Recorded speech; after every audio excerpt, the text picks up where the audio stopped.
Hello বন্ধুরা, তোমাদের সকলকে স্বাগত জানাচ্ছি রিম্পাস ক্রিয়েশনের নতুন একটা ভিডিওতে। নতুন দিনে নতুন রূপে আবার চলে এসেছি। আশা করছি তোমরা সকলে ভালো আছো, সুস্থ আছো, তোমাদের পরিবারও খুব ভালো আছে, সুস্থ আছো। আর হ্যাঁ, স্বাধীনতা দিবসের অনেক অনেক শুভেচ্ছা আমাদের রিম্পাস ক্রিয়েশনের প্রতিটি দর্শককে, প্রতিটি বন্ধুদেরকে, প্রতিটি দিদিকে, প্রত্যেকটি বোনকে, সকলকে জানাই আন্তরিক শুভেচ্ছা। তো যাই হোক, এই যে দেখছো সকাল সকাল উঠে গেছে, উঠে গিয়ে একেবারে কাজকর্ম শুরু করেছে। এই যে দেখো, একদম জমিয়ে সকাল থেকে রান্না বান্না থেকে শুরু করে একদম বাসন মাজা থেকে শুরু করে একদম কি বলে কাপড় জামা ধোয়া থেকে শুরু করে একদম ঝাঁটপালা দেওয়া থেকে শুরু করে একদম সব কাজ একদম গুছিয়ে করে নিচ্ছে। মানে কোনো কাজই ফেলে রাখছে না। আর এক বেলাতেই ও পরের বেলার রান্না পর্যন্ত করে নিচ্ছে, মানে রাত্রিবেলার পর্যন্ত খাবারও, মানে অসাধারণ খাবার আমি খেতে পাচ্ছি। শুধু আমি না, তার সাথে রিসু।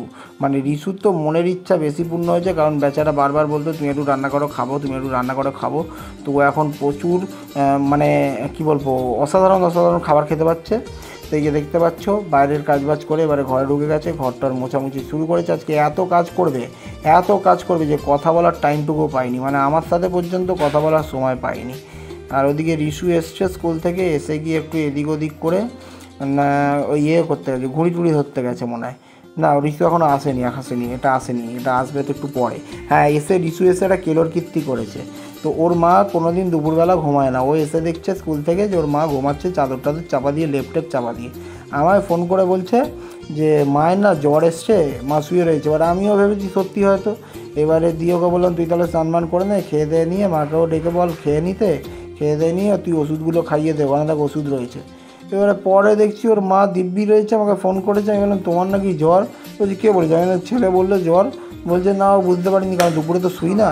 কাজ করতে করতে তো সময় চলে যায়, কথা বলার সময় পাই না। ঘরের সমস্ত কাজ করার পরে আর শরীর সাথ দেয় না। প্রথমে ভাবে যে একটু বিশ্রাম করবো, তারপরে ভাবে যে না, বিশ্রাম করলে বাকি কাজগুলো আর হবে না। ওই জন্য একটুখানি না পুরো কাজটা করে ঠরে নিয়েই তারপরে বিশ্রাম করাটা উচিত। তো স্নান টান করে ঠরে নিয়ে সমস্ত কাজ কমপ্লিট করে একটু ঘুম দিয়েছিলাম। আর যা ঘুম পাচ্ছিল, ঘুমিয়ে তো পড়েছি। এই যে রিসু স্কুল থেকে আসবে, ওই ওঠো, রিসুকে খেতে দিতে হবে, নিজেকেও খেতে হবে, ওইটা গরম, এই করতে করতে ঘুমের 12টা বেজে যায়। জানলা কারখানাগুলো একটু খুলে দিয়েছিলাম। রিসুকে বললাম ওপরের লাইটটা জ্বালাতে। হ্যাঁ জ্বালাচ্ছি করে জ্বালানো তো না, ঘুড়ি। আমাদের বিশ্বকর্মা পুজো আসবে পরের মাসে, ও ঘুড়ি উঠবে, কোথায় খুলে পড়ছে, কোথায় ছিঁড়ে পড়ছে সেটা ধরার জন্য ও ঘুড়িটা ওর বন্ধুরা ধরছিল, ও ধরতে এসছে। ছাদে তো আসা হয় না, শুধু এসে পুজো করতে আসি, সময় পেয়ে উঠি না। কালকেও এসেছিলাম ছাদে, আজকেও এসছি।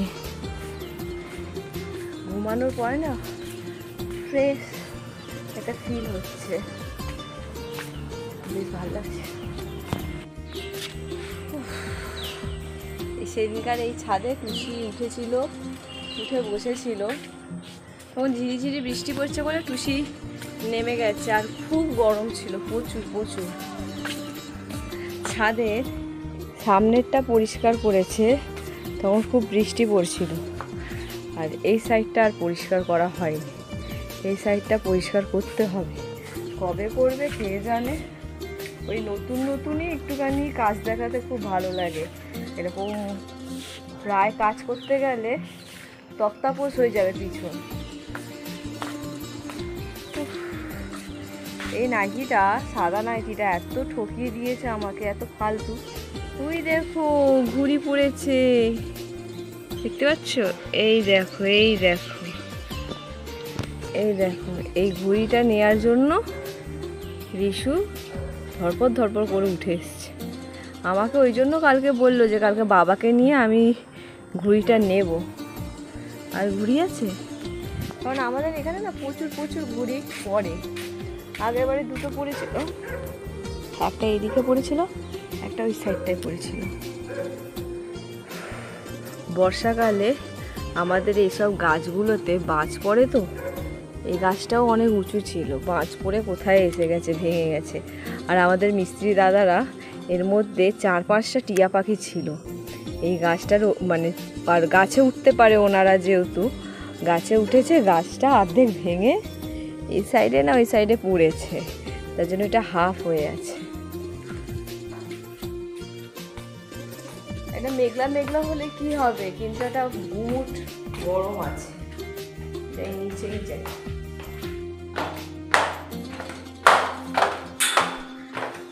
হ্যালো, দুজনেই গান শুনছে। এটা রিশু বলেছে আমি একটা, গুড়গুড়ি একটা। অ্যাকচুয়ালি দুজনেই তো ভাই ভাই, এখানে বনু তো আর কেউ নাই, দুজনে ভাই ভাই, দুটোই ছেলে। তাই বলেছিলাম আনতে হবে না, না আমি নেবো। হ্যাঁ ঠিক আছে,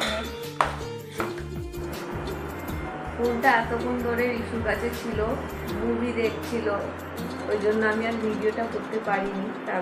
তারপর থেকে এবার এই ফোনটা চার্জে দেওয়া হয়েছে, কারণ চার্জ তো পুরো শেষ করে দিয়েছে। সিনেমা দেখলো, তারপরে আর কী সব দেখছিল। তো এসব দেখার পরে খেয়ে দিয়ে ঘুরে গেছে। কালকে দেখা হবে নতুন একটা ভিডিওর সাথে। আর চোখ শরীর চলছে না, কাজের মধ্যে এখানে